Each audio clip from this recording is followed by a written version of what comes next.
All right, so this is no shade to anyone, but this is for those of you who feel like you've done all that you were supposed to do when it comes to, praying and fasting, keeping the Sabbath days. You're going to church, you're paying your tithes, you're doing your alms.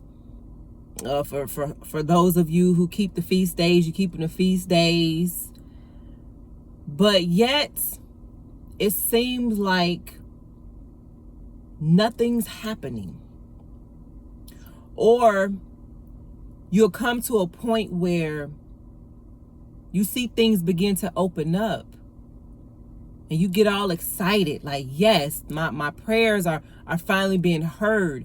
My works are finally being seen, only to have that reality crumble with more disappointments and frustrations and setbacks and things of that sort. I've been in that same position that those of you who may come across this video are in. I've had these same thoughts. And I fear to even question the why, because I fed into the lie to say that, basically God don't make no mistakes. You just got to trust him.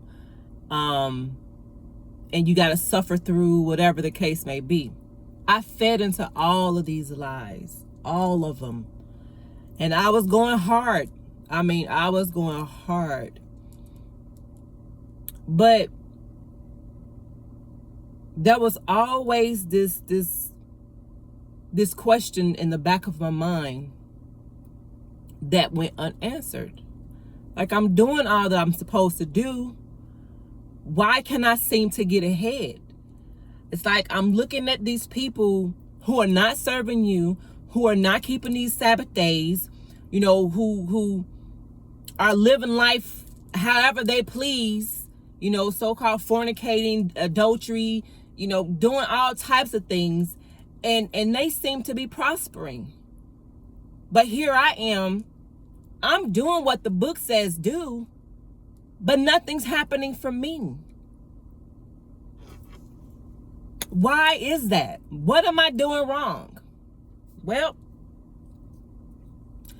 I came to find out what I was doing wrong, and why many of you who are following this same recipe, getting nowhere and frustrated, what you are doing wrong.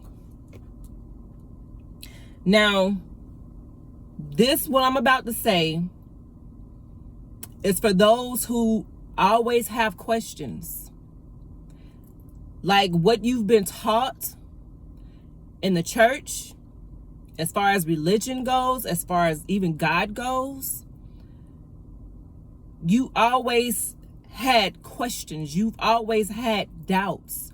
And for some reason, you was not able to fit into this religious box that they put you in to say, you follow these rules. This religious dogma is what it is. This is for you. Those who dare to question. Those who dare to step outside of the norm to seek for answers. This is for you. Because I was once there. Religion, the church, has been put in place to keep us spiritually dead. They've given us these rules and regulations, these commandments that we are supposed to follow, knowing that us being in this flesh, this human form, keeping these commandments or living the holy and righteous life that the good book says that we are supposed to live by, it's almost impossible. We are going to slip up somewhere. It's either going to be in our actions, it's going to be in our conversations, or it's going to be in our thoughts. We are going to slip up. And they say, oh, well, that's why, he came and died for us to have grace. Well, first and foremost, I'm going to tell you this. Jesus did not come and get crucified on the cross to save the sins of the world. That is not why he came. And if you think about it, you would say, well, he was preaching a different type of gospel, and that's why they crucified him. Okay. Well, if that is the truth, then you have thousands of preachers preaching this same gospel, right? Every Sunday, for those who do Saturday, every Saturday, yet they still have life. For me, that seemed kind of odd. And I can't quote the scriptures, but it's somewhere where Jesus was basically saying that when you preach this type of truth or gospel, you are going to be persecuted. Basically, people are going to turn their backs on you. Is what's going to happen. Now, you looking at many people in these churches, again, they're preaching the same thing. Where's their persecution? Where are the people who turn their backs on them? Where's all this opposition? You got more people flocking to this type of preaching, than pulling away from it. But those who do pull away from it or don't indulge in it, they see what many of us don't see.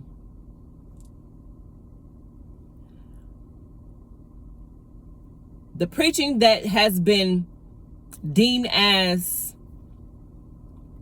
salvation through the belief in Jesus Christ has all been a lie.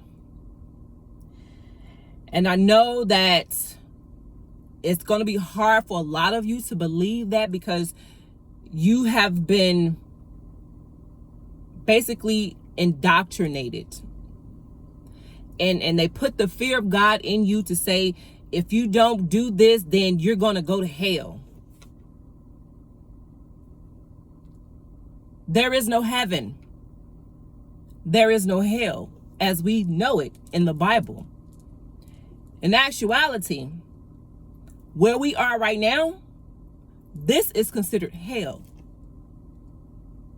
And the heavens is far beyond what the Bible is teaching. And I won't go into full detail because I kind of just want to spark your interest a little bit for you to go on your journey to search. For those of you who really want to know.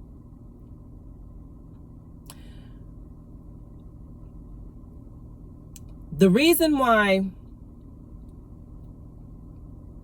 the church as we know it is unsuccessful, why they can't seem to keep members, why they got pastors, sleeping with the congregation who's married, why you got people, the pastors stealing from the congregation with no type of conviction whatsoever.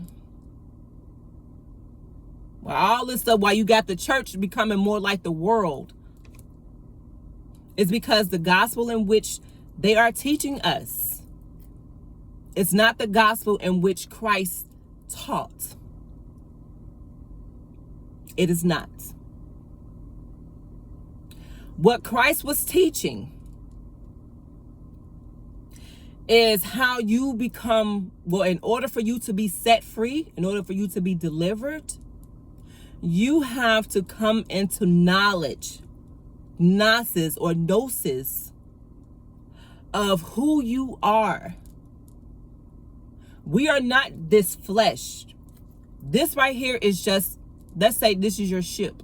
This is your vessel, okay? That's housing the real you. The untangible you. The invisible you. You can't see this. You can't touch it. But you just know it exists. And what this part of you is, it is called your soul. It is that divine spark that makes you what the church is trying to keep you from knowing. Well, it don't makes you that, because that's what you are. But by nature, we are gods. And okay, I'm not gonna go that far. I'm not yet. Not yet. But Jesus is basically teaching us how we are to tap in to this divine spark. Okay? And in order for us to tap into this divine spark, we have to break away from the world. Okay? Because the world was orchestrated, or it was formed in order to keep us in this prison. Spiritually and mentally in the prison. Okay? This is why he stressed so much about us separating from the world. Like when you being more consumed with the cares of the world, like everything that the world has to offer, money, possessions, materialistic things, trying to be successful, businesses, all of this stuff that attaches us to the world to make us think that we are successful, to make us think that we are thriving, is the very thing that Jesus came to teach us to separate from. And when you separate from this world, this prison, you're able to now focus on your spiritual development. And within your spiritual development, you become to see you become to understand who you truly are. And coming to know who you truly are is not by keeping the laws, keeping the Sabbath days, keeping the feast days, going to church faithfully, paying your tithes. It's none of that. None of that. So, Jesus basically came to awaken us to the truth of who we are and the God that we serve. Because the God that we serve is not the true God. The God that is in the Genesis is not the true God. And there is proof of this.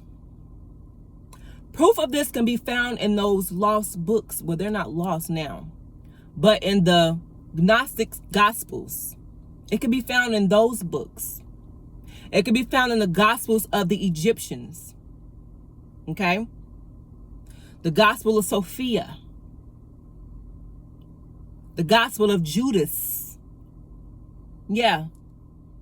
They painted Judas as being this bad guy. No. Judas was not the bad guy. Judas was the good guy. He was a smart one. But in order for you to get this information, you have to break away from what they've instilled in you, which is fear, and go on a quest.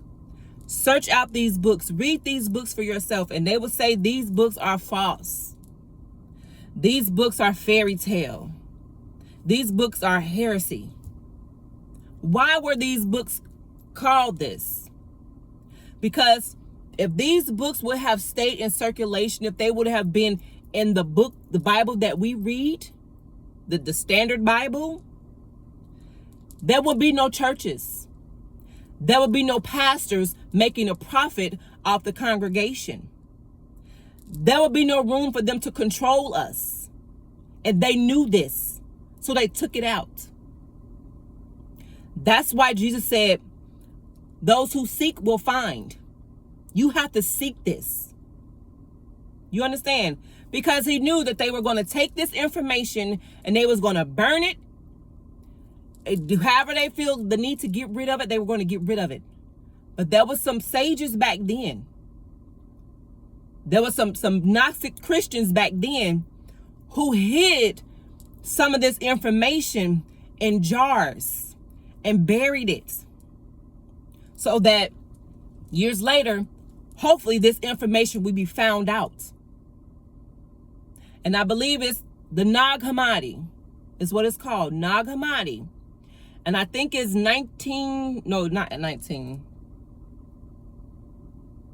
18 something, 74 or something like that. Just look up the Nag Hammadi, okay?